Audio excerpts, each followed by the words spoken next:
my last album, Faith in the Future, when it came out, it went a lot better than I imagined it would have. And at the end of the release day, I'd planned this big night out, but I got a little bit too drunk before I got to the night out, and just celebrating, you know. I don't take enough moments like that. Anyway, long story short, I decided to drop kick a TV, thinking that it would be funny, which I then ended up falling on my arm and caused this pretty bad scar and break, dude! Which is here. Looked like the TV won. Yeah.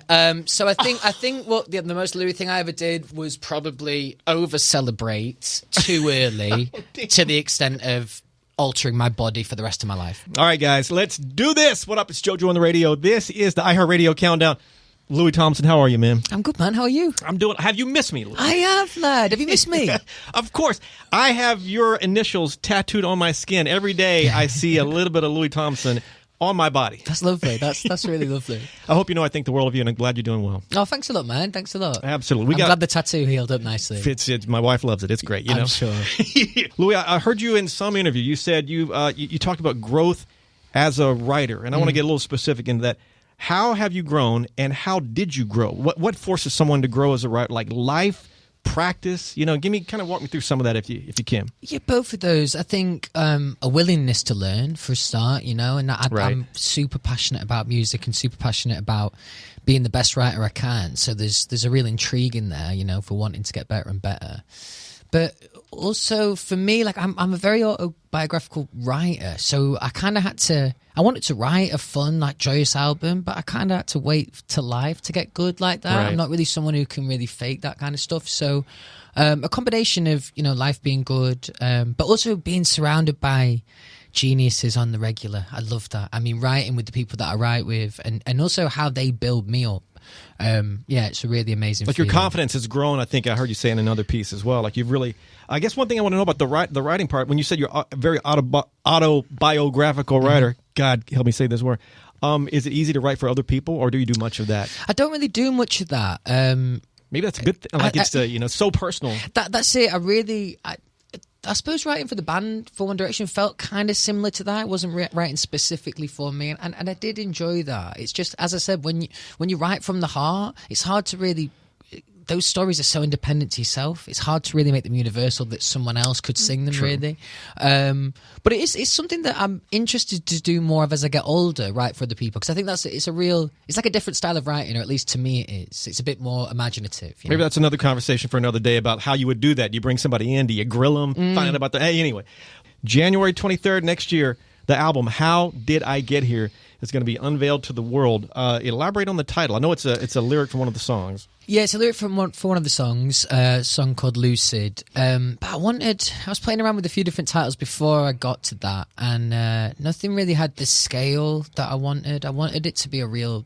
To me, that is a statement. It's not a question. How did I get here? And I wanted, as always with me, I wanted to create something or create a sentiment that we could share, me and the fans. So I called the tour How Did We Get Here?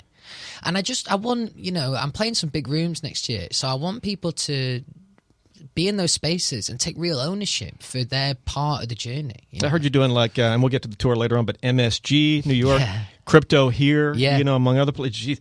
Hey, what song is the centerpiece of the album? And I was talking to another, well, you probably know Billie Eilish, talking to her a while back, and she said something that I haven't had a lot of artists say. She knew like one song, I forget what song she wrote this one song, and she realized, man, that's the centerpiece for the whole thing. So I haven't asked this question many times. Is there a centerpiece for this album? If so, what song? There's probably two. I'd say Lemonade is definitely part of that. It was a real good introduction to me doing something slightly different. I think especially singles I've done previously, I think that kind of sits out on its own. There's another song I've got called Sunflowers, which... interestingly, I do think is a really good advert for the record, but it's also a song that I never imagined I would have written before this process, and that's been something that I found a lot of joy in, taking a bit more risk this time around, and you'll often pleasantly surprise yourself, you know, so it's been cool like that. Favorite lyric you've ever written? Perhaps it's from the new album, perhaps it's from a previous track, you know, group, solo, what comes to mind? Ooh, that is it's tough. That is so tough. I got a lyric, and this is definitely not my favourite, but the first thing that comes to mind, I got a song called Lucid, and one of the lyrics is, I'll be okay, I'll dream awake. The only thing with lyrics, when you speak them out, you kind of need the context of say that again? goes before. I'll be okay, I'll dream awake. I'll be okay, I'll dream awake. Yeah, I certainly spent a lot of my life dreaming awake, for wow. sure. But I'd have to get back to you, because like, also I'm someone who's really takes a lot of pride in lyrics, and also as a listener, I really, really love those things. But there'll be something, maybe something in one of my songs, Saturdays, that always feels very, very emotional. So yeah, I'll get back to you on specifics. I'll ask that question next time I see you, and it'll be a completely different answer. That's kind of how that one works, I'm sure. Dad life, man. Congrats, Yes. 9 years later, you know. Yeah, man. Freddie of what, 9? 9, yeah, well done, yeah. My daughter Sophie's 17. So we got a little sort of thing in common there, I guess, you know. What has your son taught you? How's the teenage years, by the way? Oh, my God. Let me just warn you. She's an amazing kid. I love her, but there's sometimes you just, you know, she just needs to go do her own thing and stay away. She just doesn't want to talk to me. Yeah. It just nothing to do with me, you know? I suppose the nature of being that old, I can remember, you know, life at that age. It's beautiful, man. Also, I feel like I've been saying this every year, but it's such a lovely moment in life at the moment. Like, he's 9, he's about to be 10. Still so pure and so kind. But we've got to the stage now where I can feel him resisting a little bit. You know, when I drop him off at school. Oh, you got to drop him off. I'm quite a touchy-feely dad. Like, I like holding hands with him and stuff like that. He is getting to the stage where he's starting to resist that. He's pulling the hand away. Maybe it's not so cool to be doing that at school, which breaks my heart, truthfully. But I suppose I've got that to come. And also, Christmas is a little different now, because I don't want to break it to your listeners, but he knows about Father Christmas, Santa. I don't know what you're talking about. Exactly. I don't know what you're talking about. So yeah, things are a little bit different, but he's I'm really proud of him, man. He's such a lovely, lovely boy. Is he into your solo or the group's music, or is he on his own world, own thing now? Every now and then he'll discover like one of the deeper cuts of like a One Direction song, and he'll tell me that he likes it. But he loves my new song Palaces, actually, which I'm glad. I'm glad that's a song I really love too. So I'm happy he likes it. Louis, the tour, which is next year summer, I think was the date, June of 2026. Mm-hmm. Give me thoughts on this tour. What can you say about? I know it's big venues, like you're talking. You know. Yeah, big venues. I got to a point with the tour on the last tour that I did where I really just kind of superseded any expectations I had for it. So I'm just really excited going into this. We're going into some bigger spaces, some more prestigious stages like Madison Square Garden. That's not something I'd ever thought I'd really be saying on my own. I heard you say that before. How did you not think that? Well, you have to sell like 20,000 tickets in one of the most prestigious venues in the world. You have to be a certain level to do it, you know. So I hear you, but yeah, I mean, yeah. you've done pretty well. Maybe I'm looking at it from the outside looking in. You see from a different perspective, but yeah, I would have been surprised if you wouldn't have done this. Yeah, well, I appreciate that. I'm sure some of my fans feel like that too. So that'll be a really nice celebration.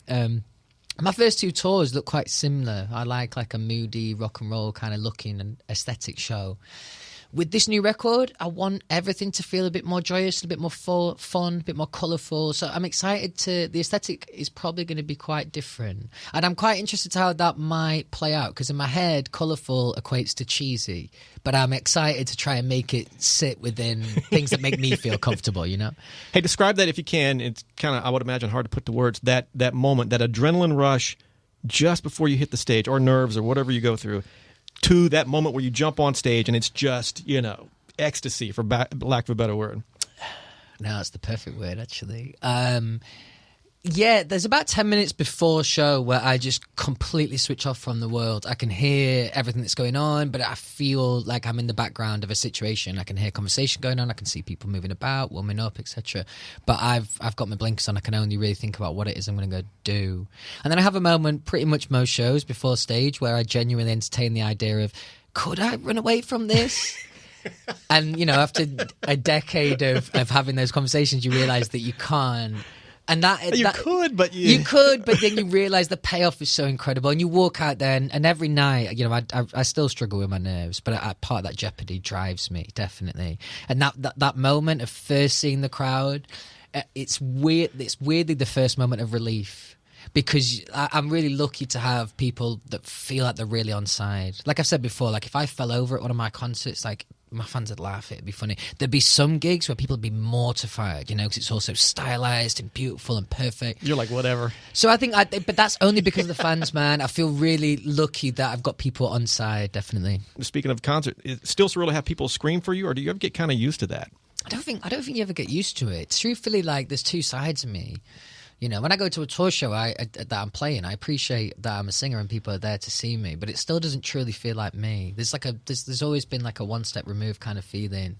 I think that's I suffer from imposter syndrome a little, and I think that's probably part of it. I think we all do in a way. Definitely. Yeah, I said the other day, like, whenever we surprise ourselves, that is an example of imposter syndrome. We supersede our own expectations. Who's the last artist you screamed for as a fan? Ooh, and you went in. That's a good question, because it takes a decent amount of alcohol and a really great artist for me to do that. I am a very typical Brit, arms folded, even if I'm having a good time. I would have imagined that it would have been. I went to see Oasis at their first gig at Cardiff, and I would have imagined it was there. But for some reason, I was a little too cool for school that day. You enjoyed the show, clearly. I enjoyed the show, but I didn't completely let loose. I suppose the last time I did that maybe was at Glastonbury, which, is accompanied by many vodka Red Bulls. Maybe you weren't drunk enough at Oasis. I think that's probably it. Fair enough. Yeah. Lemonade, man. Give me a little backstory. Oh, Louis spilled his coffee. Yeah. The interview's over. Yeah. Jesus. I'm walking. Oh, no. What? Yeah, backstory on Lemonade. Anything cool we need to know? Well, it was written and recorded in Costa Rica, and this is something that I wanted to do for a while with the record, and just really just take that idea of just surrounding yourself in all the good vibes and feelings that I wanted in the record, and just surrounding myself during the writing process with that. And we stayed in this place called Santa Teresa. It's like a really slow-paced surfer town, really beautiful place. And Lemonade, I think, a good example of what can happen in those kind of spaces. It doesn't take itself too seriously, Lemonade, right. And I really like that about that. But it actually started out as a different song. We had that guitar riff that I love. Every time my ear goes to there, I find it really memorable. But we had a different melody at the top of it, and I just wasn't into it. So I said, let's just scrap the idea, which is also, luckily, we're all friends at this point, but it's also an uncomfortable suggestion to make, always. But we stuck with the guitar riff, and on came Lemonade. And it was almost like we needed that kind of moment, because we'd been trying to write the song for a couple of hours or so, and then we broke off, started something completely new, but with that guitar riff. And Lemonade was born. It's something I'm really, really proud of.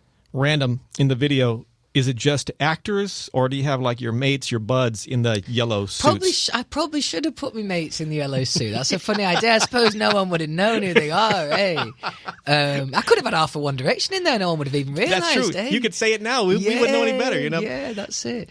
Trippy video, Yeah, very trippy video. What was in that Lemonade? How did I get here? The album's coming out January 23rd, 2026, of course. Here's a question that I've just recently started kind of throwing out to different artists, and it makes me, I'm really curious. How do you know, especially someone like you, in complete charge of your album, how do you know when an album's done? How do you know when this one was done? I think it takes a bit of, you kind of get to a sweet spot in the album where... momentum's really good, and you've got a very clear vision of what you've already got and what you need. So at that point, things, most sessions are going the way that you want them to go, and that's normally a good sign. Perfectionists could, and occasionally I am one of them, but you could just keep writing. That's why I'm asking that, because that would drive me kind of I should have changed this, and maybe you probably still hear things. I should have put a drum, whatever there. And I think it's about remembering your initial vision and your initial intention when you started writing the record, because those things can change, and especially if things go better than you planned. But I think it's about keeping an eye on what the vision is and what it was when you started, and not being overly particular with things. I also think that when you're in writing and you're listening to the songs every day, taking a good break from that and then listening down to everything again can just, because there's some moments in the writing room where you're attached to certain songs, maybe for the way that the session went, as opposed to actually the quality of the song. So more time away from the music, I think, will help you look at it with better eyes. Interesting. I guess if you're an overthinker, which I am, you could be writing an album for 10 years. What the hell, right? But also I think that's the beauty of collaboration as well. Like Nico Rebsher, who produced the whole record, he was someone I really, really trusted, and he's obviously made plenty of records. So When he had a good feeling and I had a good feeling, that was probably for a reason, you know. Only you can answer this question. What is the most Louis Tomlinson thing you've ever done? Louis Tomlinson, whatever that means to you. That's funny. The first thing that comes to mind is I actually think I don't remember what I told the public at this point, but my last album, Faith in the Future, when it came out, it went a lot better than I imagined it would have, and at the end of the release day, I'd planned this big night out.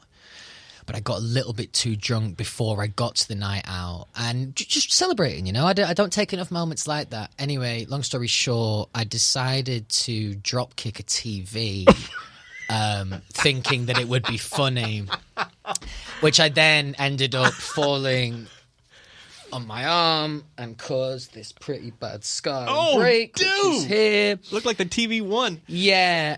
So I think what the most Louis thing I ever did was probably over celebrate too early to the extent of altering my body for the rest of my life. Okay, was it like a TV on the wall you had to kind of tear down and then kick? Or I got to know. Listen, I've done that thing a couple of times before, especially when I was in One Direction. I think sometimes that can get misconstrued as a cry for help. It's actually more moronic kind of stupidity. And yeah, I think I just got a little bit overexcited, thought that I was some kind of UFC star, tried this crazy kick, and pretty much landed on my shoulder. Wow. Kind of upside down. And certainly ruined that night. But I still don't have full mobility. I'm not. I'll never be the same again. That's true. And your TV fighting career is done. Well, after that. maybe. Well, maybe. One of your favorite tracks off the album, I'm told, Louis, I could be lying here. Palaces. Give me the. What do I need to know about this track? Something I need to look forward to. Yeah, we actually put it out probably about a week ago or something now. But it was something that I needed to get out there. It's been one of my favourite songs since we wrote it. I think it's the glue between Faith in the Future and this new record. But it's the kind of thing I love listening to, and I'm going to love performing. I've performed it once already, and it was great. It's just one of those kind of tempo guitar songs that you can have a good time to and you can dance to. So yeah, kind of like the stuff that I grew up listening to. So yeah, really proud of that one. Those two tracks out now. Are you going to leak any more before the release date? Don't think so. Although you have just planted the seed. Louis, what is something fans would never know went wrong backstage before you jumped down? Oh God, there was like a whole section of that first tour that I did that I was definitely more drunk than I should have been. And I definitely held it together. Like, I suppose I actually think this was on the edge of people realizing, but I think it was actually on the last tour, but I did a show in Vegas. Vegas will get you. Yeah, well, I just... A little bit like Ibiza. Every minute that I spend not out in Vegas or Ibiza, I can hear it calling me. It's guilting me. And I knew obviously there was a pool party on the day of the show, so I just couldn't help myself. I thought maybe if I go to the pool party, don't get too drunk, I should be all right. That was hard, that show. So I did the pool party, probably left at like 4 p.m. and then the show will have been at like 8. There was definitely moments that show that felt like survival, but I think I pulled it off. It was one of those where I came off stage like, I can't really believe I just did that, but I did all right. I've done a handful of radio shows, just hammered. Amazing. Not proud of it. Have you? Oh my God. It was full disclosure. I did one show years ago, and just so happened after I got drunk, the Pope had passed away just before I went on the radio. And of course, I have to make reference to the Pope at some point, even though I'm on a pop station. That's a big thing. I was terrified I was going to say something. Not it's wrong. Yeah, it's not really the speech you want when you're drunk. I get that. So I was very careful and everything was fine. I guess the word fame is kind of a bad word, but pros and cons of fame. What's something you like about it? What's something you could kind of do without? There's not a lot of pros. Like even the pros that when you first get into the game, I think appear like good things, but then the longer you spend in it, the more the reality sets in. Because everybody wants to be famous, but I'm guessing when you get to that level, it's just it's the biggest myth. It's weird. It's the biggest myth. It's a little bit like money and happiness, and how we all know that isn't true, but still deep down part of us think, yeah, but we would be better off, And I think fame's another one of those things. Look, the reality is it's what enables me to do what I love. Like that is the truth of it, and you can't have one without the other. Like there's some days when I think, I could do without any of that fame stuff.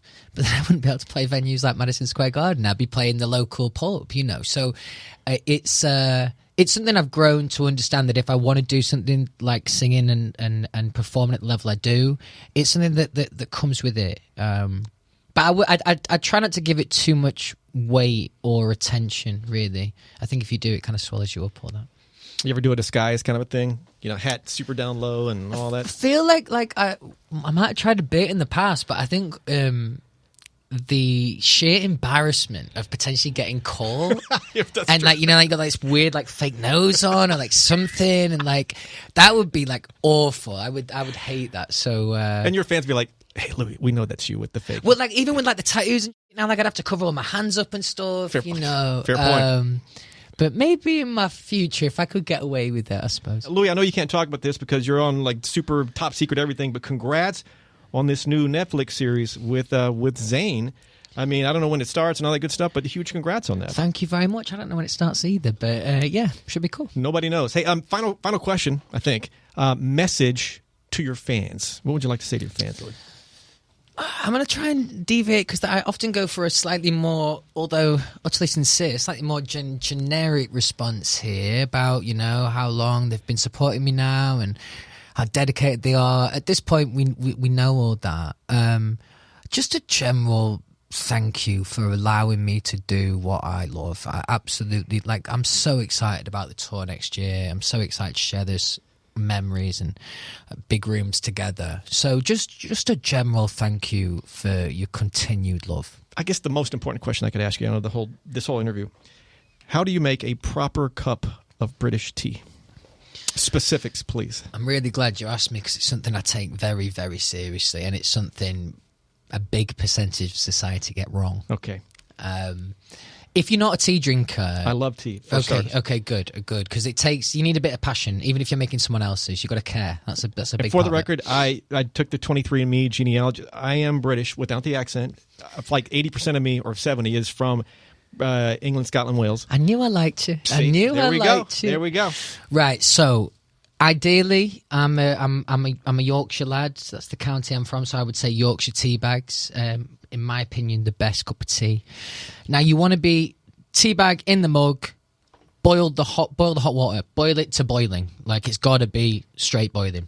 Get the boiling water in there. Leave the tea bag to sit. Do not touch it. Leave it to sit to about 3 to 4 minutes. Oh, nice. It's a long time. It's a long time because most people, they get the spoon in, they kind of wash it around in the water, pull the tea bag out. No. Ray told me just the other day, Ray said she does it for 1 minute. But that seems a little, I would want it more, I would think. If you actually read the back of the box, it says say 4, right? It does say 4 minutes. So I like a strong cup of tea. No sugar in it for me either. But tea bag's got to come out after 3-4 minutes. Okay. Then milk.